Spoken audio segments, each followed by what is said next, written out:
Hello and welcome back to another coding session with Mr. Jacob. Today we want to further work on our Tetra time, which this should in the end display a clock, a stopwatch and a timer in the terminal using tetrominos, so to speak, so Tetris blocks kind of.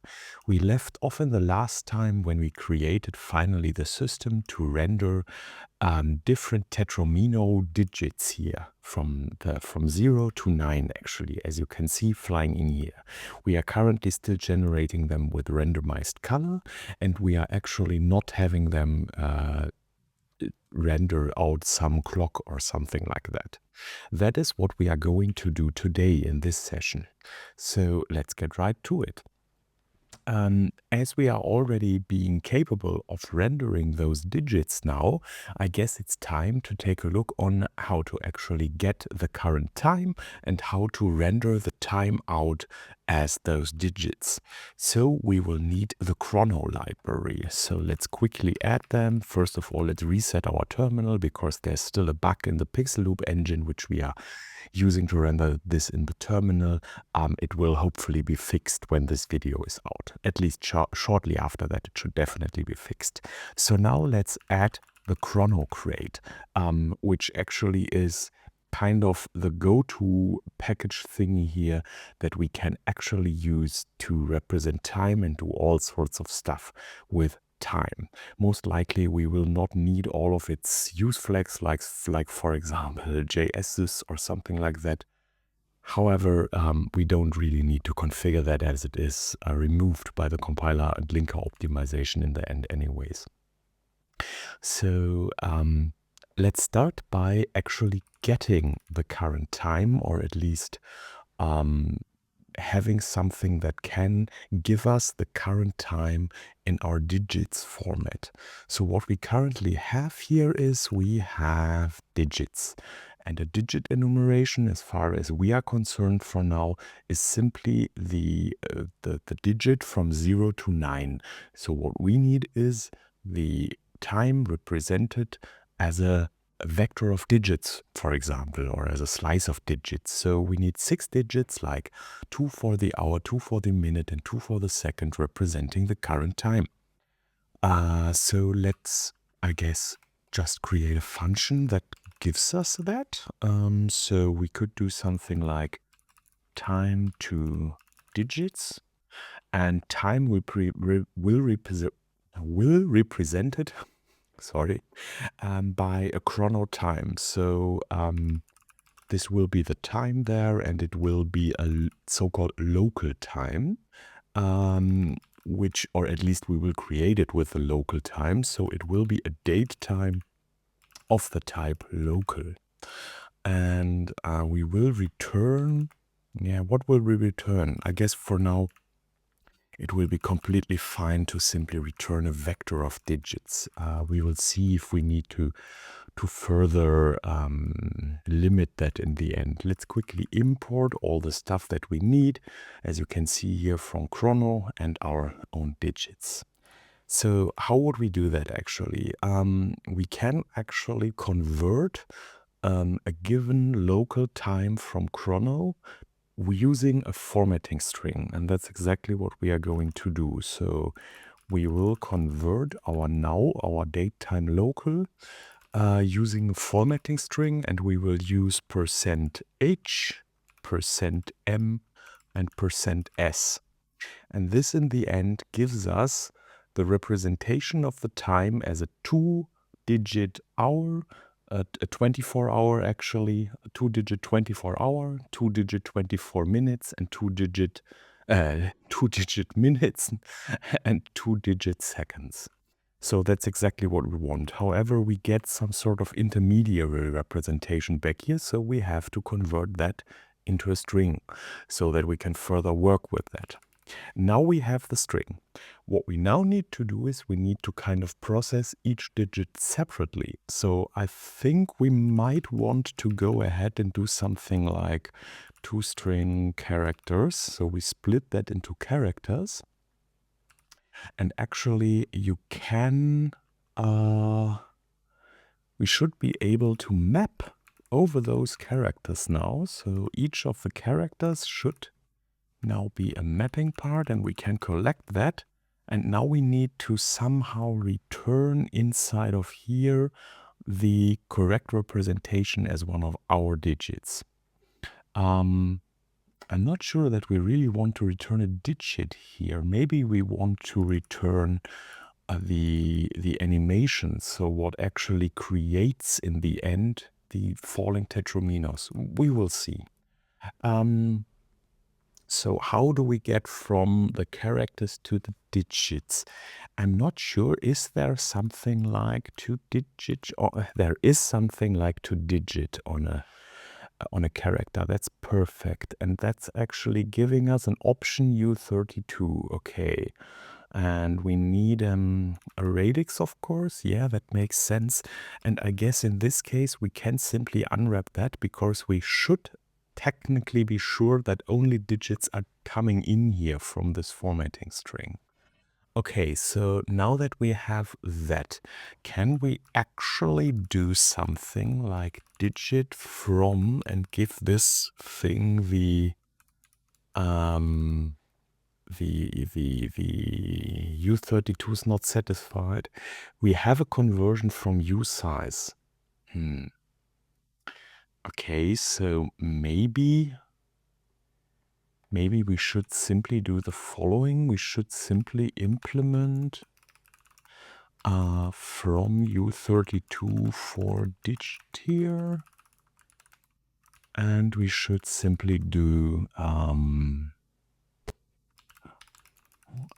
self from value as usize. We should simply cast that down and we should return that then. So now actually our conversion should actually work. So now we should actually have a function which can give us digits for the current time. That's the first thing that we need to do. The second thing that we need to do is we currently have one of our digit boards. So one possibility to display a digit, we will need 6 in the end. So maybe let's just do that and make that a plural here, and we just put that into a vector. And instead of storing the digit as a usize, we will now store that as a vector, and we won't store a usize, but we will store a digit. Yeah. Okay, now let's do boards here and current digits there. And let's for now just initialize this with anti-vectors, I guess. Yeah, makes sense. Then let's see, how would we actually handle that? We would need something that reinitializes this thing. So, yeah, I guess we can simply implement that on a state maybe. Initialize digits or time. Initialize time. Let's do initialize time here. And I guess we can give this a now, maybe that makes sense. So, or do we want to? Yeah, I don't think we need. I don't think we need the time in there, but we need a mutable self. So, and this needs to be a function, of course. And let's implement that. Okay, so how would that actually work? First of all, we would need to get a now as a local timestamp. That is easy. Then we can get all the digits that we need using our new time to digits function. Okay, that's easy as well. Now we need to create all of our digit boards. So we will need self boards equals actually a vector for each of the digits. So maybe we can simply do digits map, and we map over our digit, and for each of the digits we can actually create one of the corresponding digit boards. So digit board new, what does this actually take? it takes an X offset. So we need to calculate that. Okay, so we somehow need to calculate the position of the whole thing and then of each digit. So let's think about that. Let's quickly see about the dimensions. Each digit is 6 by 10 pixels. So it's 6 wide and 10 height. We need a spacing of maybe 2 pixels between each digit. Between each. There are 6 digits. I guess we will add something like maybe colons in between or something like that. We will see. However, let's for now just display the 6 digits. So that actually means that the width, the height will actually be 10, and the width will actually be 6 times 6 plus 5 times 2. Is that right? I guess so. So we have 6 times the width of the digits plus 5 times the spacing. Okay.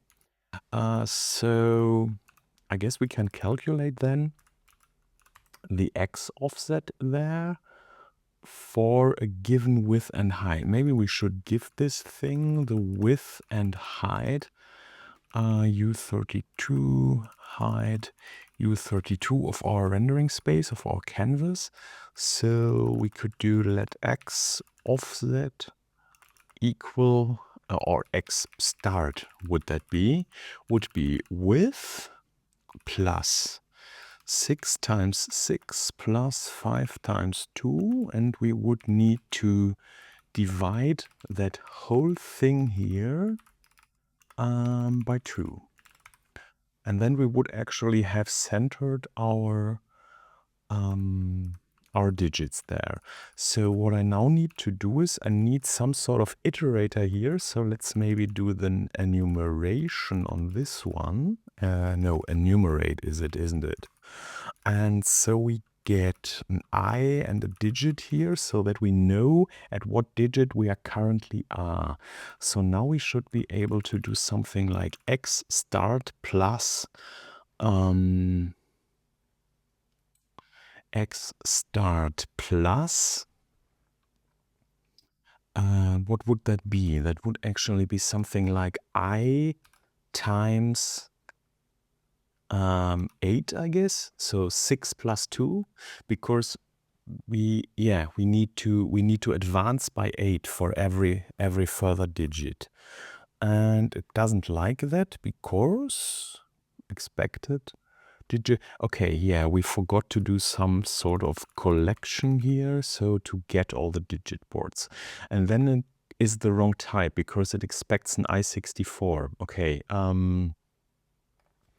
I guess we will do as an I64 above here. So if we are out of bounds during this calculation, if the width is too small, then we are going out of bounds to the left. So we need to, I guess, do an I64 conversion for the I as well.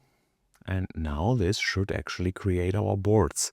And we need self.current digits would be digits, I guess. Yeah, I guess that makes sense. So now we need to call initialize time on that thing. So that would be state initialize time. Ah, come on. Canvas height. No, width height.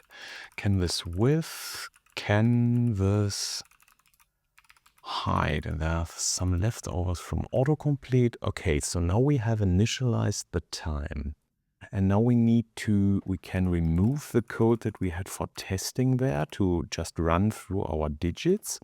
And we need, of course, now loop through all our boards. So for board in s.boards dot itermut do board update canvas. So we are actually calling the update function, and I guess we need the same thing for our render function. However, I guess there we only need the read-only variant there, not canvas, but render. So this should actually do the trick. Let's see if this compiles. Cargo run. Okay, we did something wrong with our calculation there, I guess. Why is this positioned completely... No, that was the wrong window. Why is this completely wrong positioned? Where is our... Come on, there. So we are taking the width and the height, so this is the right thingy there. I'm taking the width. I'm adding... No, wait, why I'm adding? No, not adding. I need to subtract. I need to move to the left seen from the center point. So I need to subtract those two values. That's most likely the problem. Okay. It's all zeros. That doesn't seem right. Okay, so let's see why we get the wrong numbers there. I guess our time to digits function is not working properly if it does that, isn't it? No, wait, we are nowhere specifying the digits. Wait, the digit board, does it? It initializes with a 0. Okay, I see. So we need to give this one a digit to initialize in the first place. Or do we maybe want to give it not a digit, but an animation, I guess. So we give this one an animation, and an animation is a vector of falling tetraminos. That's what we have as an animation. Maybe we should make a type for that. Yeah, we could actually quickly create a type for that. Why not?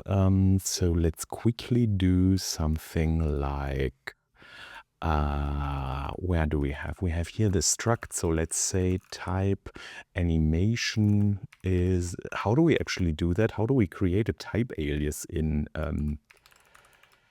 Rust? Is it like that? I think it is like that. Yeah, it is like that. Okay, so now we can actually kind of change that at certain positions here. We can now do, we want an animation here and here, which makes things a little bit clearer. So now we have the right naming there.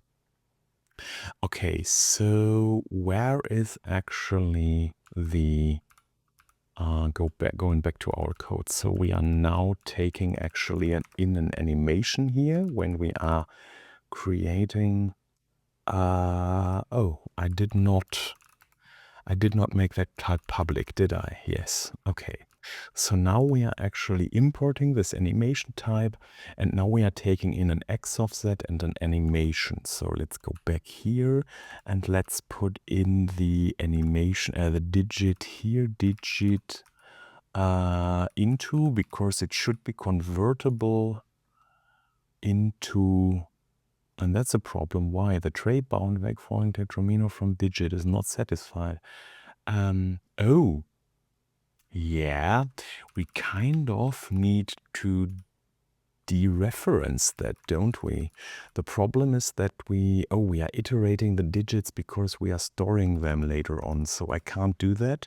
However, I can simply change or derive some things for that one. Clone and copy, I guess. Oh, I should put a derive there. So let's quickly derive that. And now let's go back to our thingy here. Can't we still do that?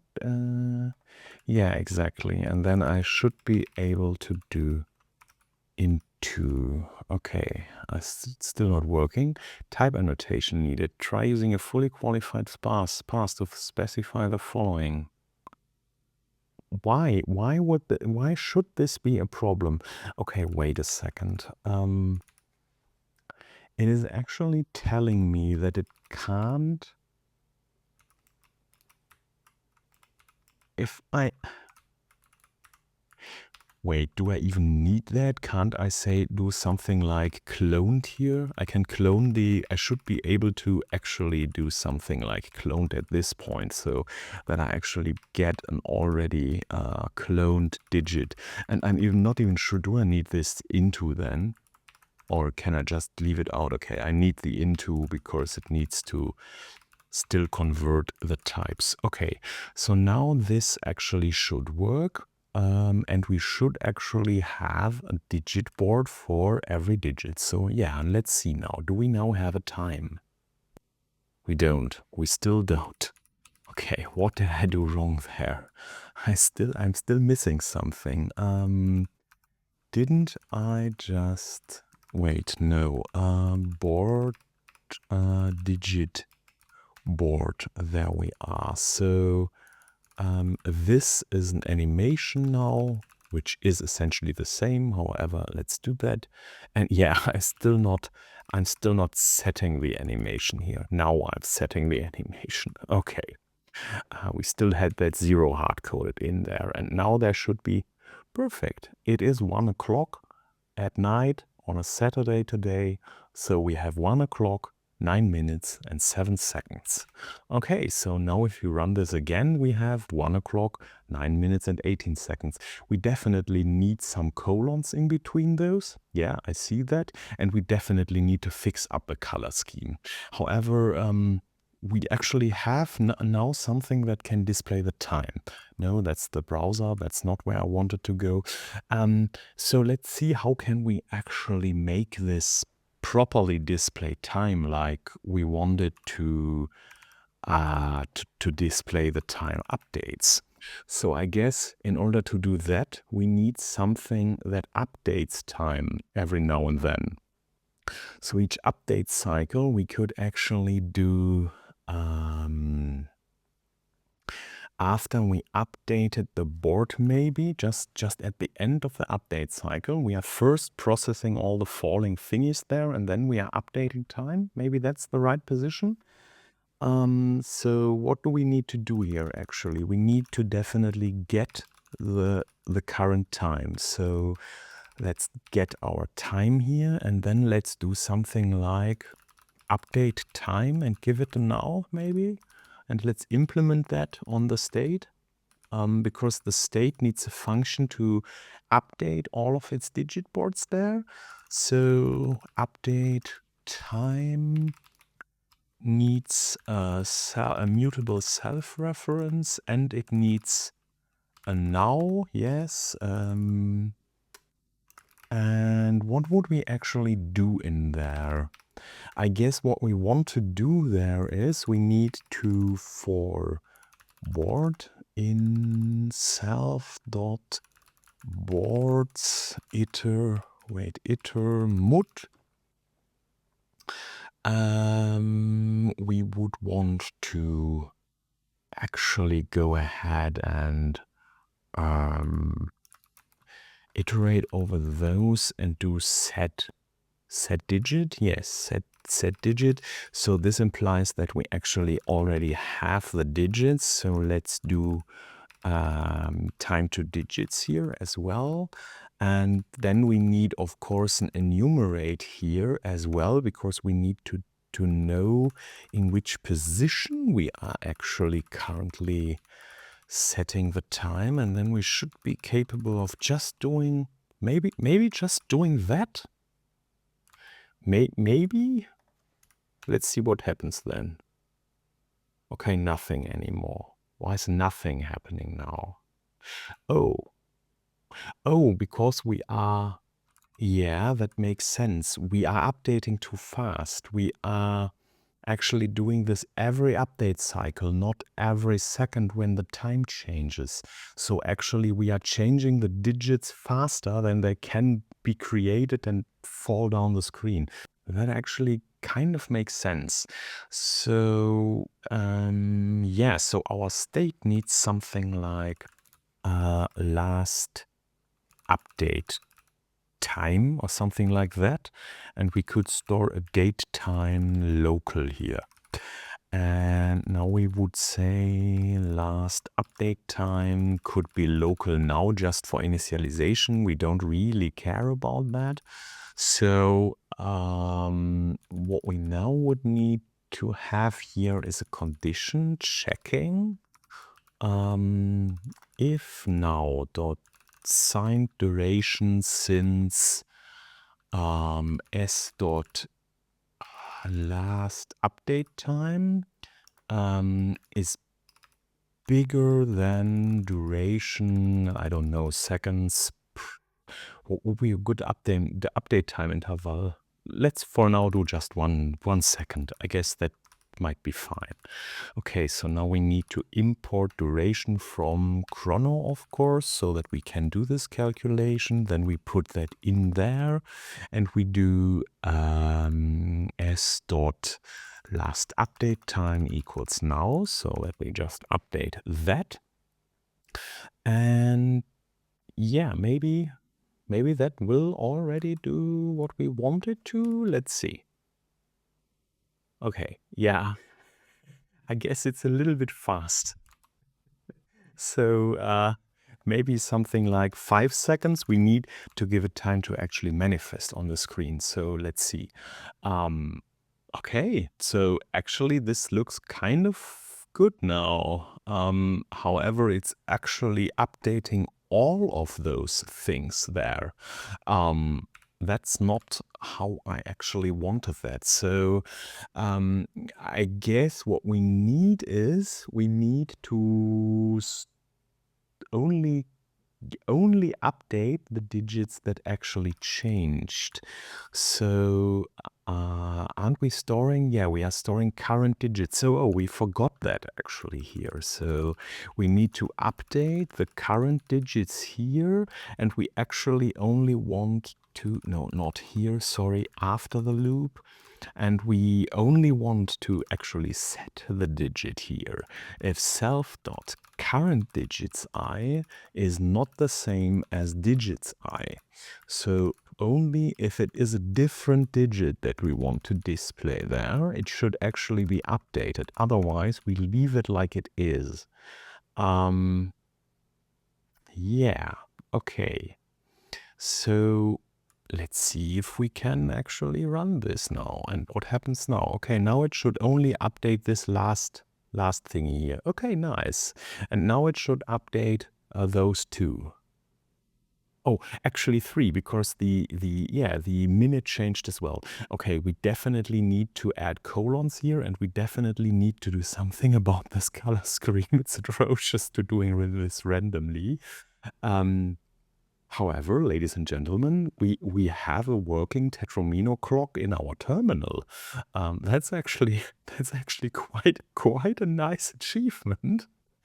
Yeah, I like that already. So let's quickly see if we can do something about the colors. So where are we actually setting the colors? So let's see. We have our how was it called, digit board. So the digit board actually uses the animation and it uses a board, and the board is the thing that actually renders the tetrominos. So we actually need to do that as well. We need to somehow pass the correct Y value here. Before we forget, let's quickly do that before we are actually finishing up with the colors. So this is the Y stop, not the virtual Y stop. We can now remove that, and we simply pass that in. I would say Y stop. What kind of value is that? It's an I64. So we simply add that in, and then we need to provide the Y as well. So Y stop, that would be the bottom of the tetrominos, because we are always selecting the tetromino position at the bottom. So this should actually be something like height plus 10 divided by 2, shouldn't it? And that as an I64. So this should be the bottom of the target in the center of the screen. And now I guess we need to pass that through this thing. So let's just supply the Y stop here, and let's see digit board.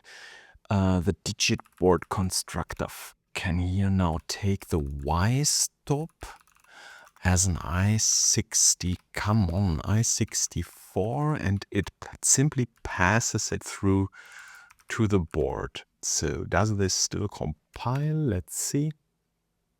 Okay, looks good. And now this is centered in the terminal. Okay, yeah, I like that. Okay, so now we wanted to work on the color actually. So that's actually here. It's adding the tetromino. So what's actually calling the add tetromino? Where is that actually called? So essentially this is only called in update of the digit board. So the digit board actually adds a color, and we are adding a random color here. So we could make the color part of the animation, or we could simply color the tetrominos themselves. Maybe we should give the tetrominos a color, because tetrominos actually have a color, don't they? They have some sort of color. So so actually the shape type has a color, hasn't it? So we should be able to implement something like impl into color for shape. So we should actually be able to implement this one here into and self. Okay, and we want match self. And then let's please fill up those match arms. And each of those thingies here should now have a color. And actually I have no real idea what the proper color would be. So let's for now just quickly, come on, quickly fit that there. And now let's see, let's quickly get some tetromino colors. Where is there is it. So we would need something like tetromino colors. Yeah, that kind of looks okay and good to me. So let's maybe just take those colors quickly here, accept all. I guess there is no color codes or something like that. That would actually be fantastic, but it isn't. Okay, so there's something different. Otherwise, I need some kind of color picker here, isn't there? Okay, I guess we can kind of just use those colors here. So yeah, let's do that. So what would you need? The straight one. So the eye is a cyan. So what's actually a cyan color? The eye was cyan color. I have no idea actually what cyan is as a color. Cyan RGB. Okay, that's easy enough. So cyan would be 0, 255, 255. Then we have an orange. And orange is, that's a nice orange, 255, 165. Okay, let's use that one for an orange. Wait, which one was orange? I already forgot again. There, the L shape is orange. So, and the other one was blue. So the L shape is orange. So 255, 1,650, and the J shape I just saw was blue. So 0, 0, 255. We can later on adjust those. So what's actually the square? The square is actually, come on, the square is actually yellow, so 255, 2550. And the the S shape is green and the Z shape is red. That's easy enough as well. So the S shape is green. So this would be 2550 here, and this one red. So this one, and the T shapes, actually, what was the T shape like? The T shape is actually some sort of violet. So violet RGB. What's that? Okay, let's quickly copy that and let's just paste that there. And now we should be able to convert a shape into a color. So I guess now we can use that for the digit board. Instead of generating a random color here, it should now be able to add, oh, come on. Should be able to do shape into, because now we can convert the shape into a color. And now let's see, we should have the same coloring for each of the tetrominos. Okay, that's far from being perfect. We definitely need some sort of different color set there, but it's already more readable and it's a little bit nicer there. Okay, we may even need different color sets there. Maybe it would even be a nice idea to just have each of the digits have a different color and then simply add kind of all the things together so that when it is printed, it actually is one consistent block, and only when it's moving, you see all the different tetrominos. However, I really like that currently. We definitely need the colons here. We can simply put the O shapes, two O shapes in between the characters, the digits, and move them a little bit further from each other. But I guess we are done with our project. I guess I will do a little cosmetics on there. I will do off camera because that's not very interesting for you. However, I'm very happy that we finished up our Tetris timing clock in the terminal.